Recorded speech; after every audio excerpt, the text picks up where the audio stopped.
Hello, I'm Penny Thornton and welcome to my astrology channel. On this video, I'm going to be looking at Aquarius for January 2021.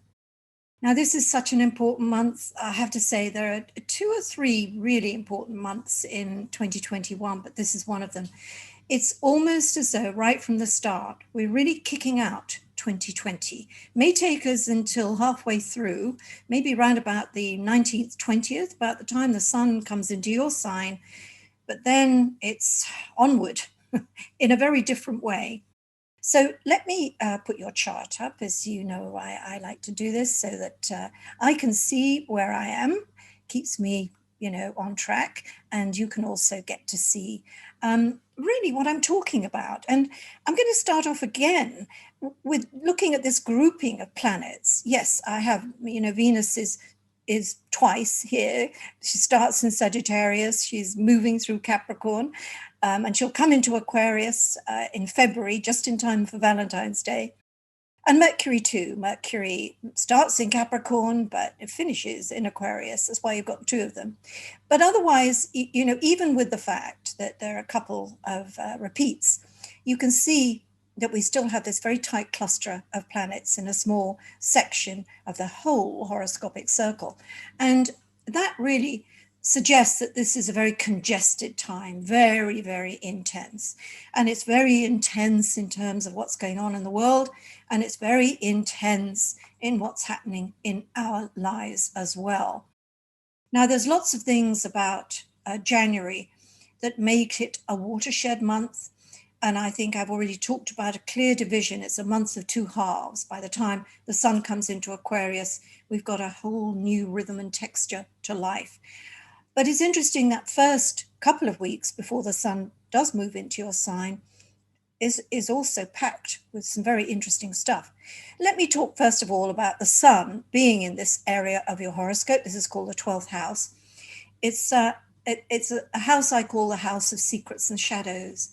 And it's the part of the horoscope in which when the sun and Mercury and Venus pass through, we do a lot of reflection and a lot of processing.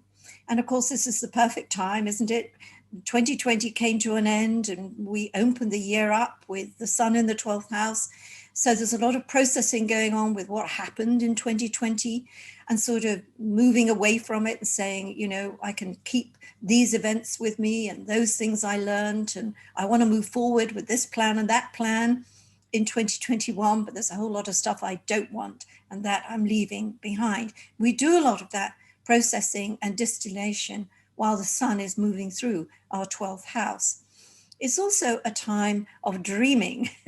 And, I'm very hot on this, and a lot of people don't like it, and they think, well, what's the point? Why are dreams important? They are. It's not just a kind of psychic processing. It's a little bit more than that.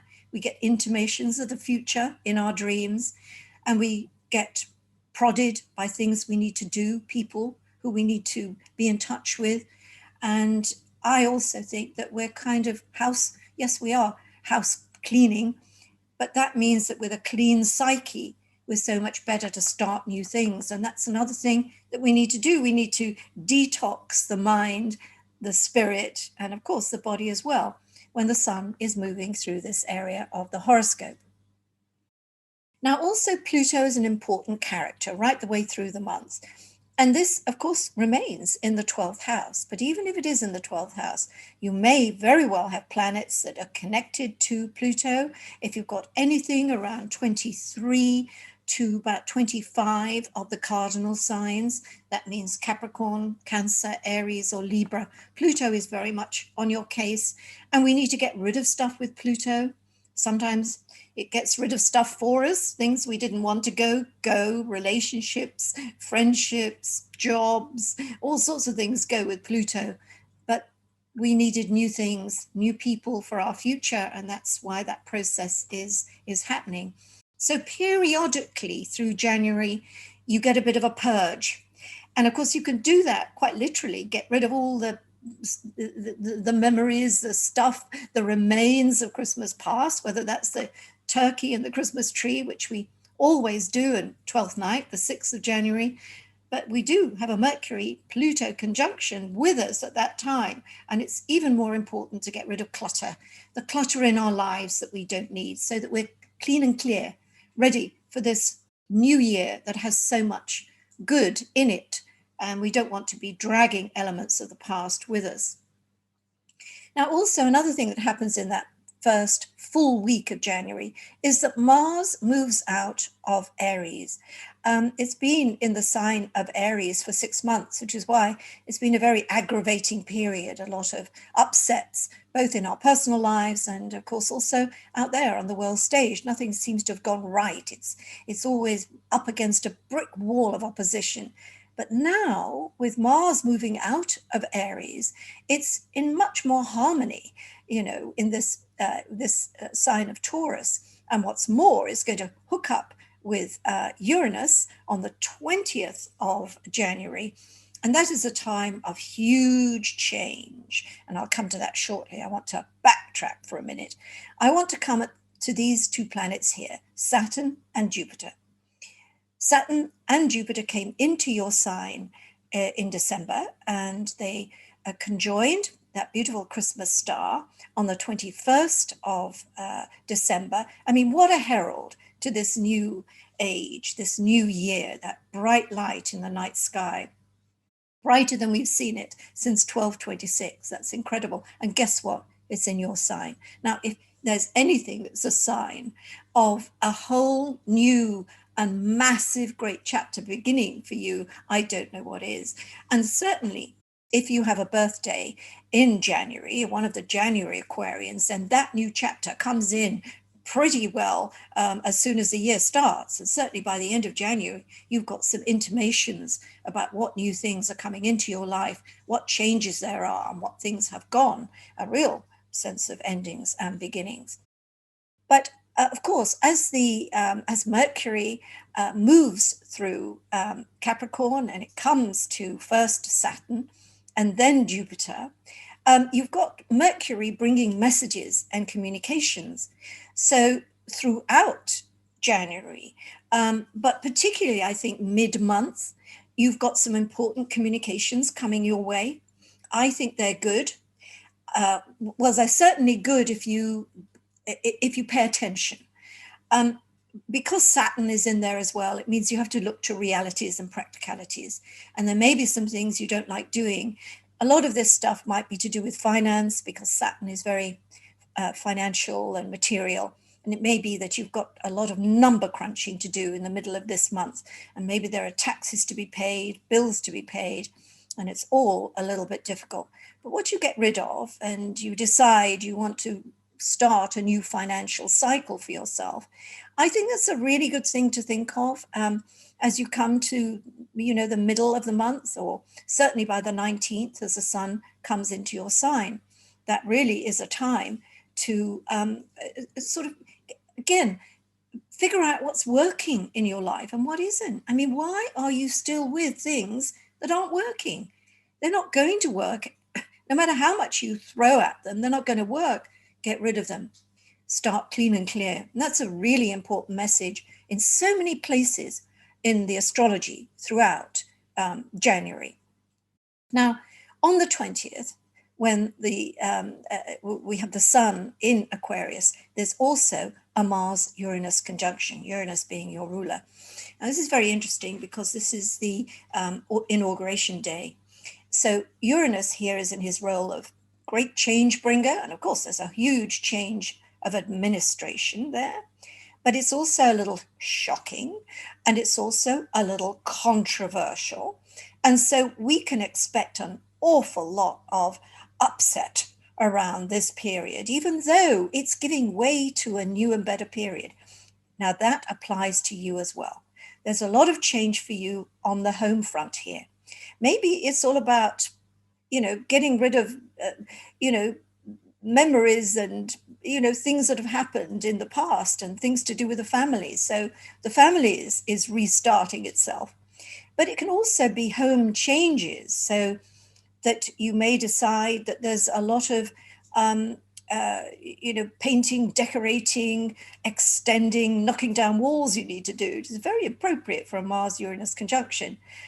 But it may also be that things happen suddenly around this time. And certainly, I think there could be, for a few Aquarians, real issues to do with money and property, whether you've got big bills to pay with mortgages. Well, you need really to cut back. It's very important to get rid of stuff you don't need during this month of January. And maybe you don't need these heavy responsibilities. And that's what that Mars Uranus is all about. Now, I'm coming to another extremely important part of the month. There was a new moon here on the 14th of January in the 12th house. And so I'm not going to pay a huge amount of attention to that because this is the moon, the full moon, that is really important. Because here, as the full moon takes place on the 28th of January, the sun is conjunct Jupiter. Jupiter is opposition the moon. Now, if anything says you are starting a new and expansive cycle, especially linked to relationships, this is what does that. I would say that this is decision time for many Aquarian relationships. You know, is it, are we going forward or are we deciding it's all over by the shouting? It's this period of time that does that. And the interesting thing is that what you do decide around this time, especially if it's a new relationship and you're thinking of taking it further, notching it up a bit, not only does February bring Venus into this sign so that you will cement the decisions you made in January, but also 6 months after this, when we have the we have the new moon really in Leo here, we've got a new start, and that may be indicative for some of you of marriage or of forming some kind of, could be a business partnership as well, but it has its roots here. All these things that are happening towards the end of the month have some kind of resolution and new beginning in 6 months' time. So I'm just going to come out now and come back to you. And right at the very end of the month, on the 30th, in fact, Mercury turns retrograde. And I think that's the one thing everybody knows about. Oh, it's a retrograde Mercury. That means we can't go anywhere. it's a log jam everywhere we go. And yes, it can be. But I always say that on a retrograde Mercury, we also reflect and review, and we get to remake a decision or rework a situation. It definitely has its purposes. But still, all before that time, before Mercury turns retrograde, you want to get as much in your schedule as you can, put in those meetings, get to talk to people, get some plans on board. And then they can kind of putter over a little bit as we go through February until the 21st. Well, I hope that you can see what a big month January is. As I said, it's a big month for the planet. It's a big month for you too. And so what else do I have to say but Happy New Year. Let's all of us make of it what we can. It's going to be very different from 2020. And I've called this in my forecasts that I do, my written forecasts that you can get on Astrolutely. I've called it in many cases a year of enterprise, because that's what it wants. We have to think outside the box, all of us. We have to do things differently. We can't go back. We have to go forward. And in time to come, the decisions we make, particularly in January, Aquarius, are going to turn out to be very fruitful and very apt. So once again, Happy New Year. And I look forward to being here in a month's time, giving you my February forecast. Bye for now.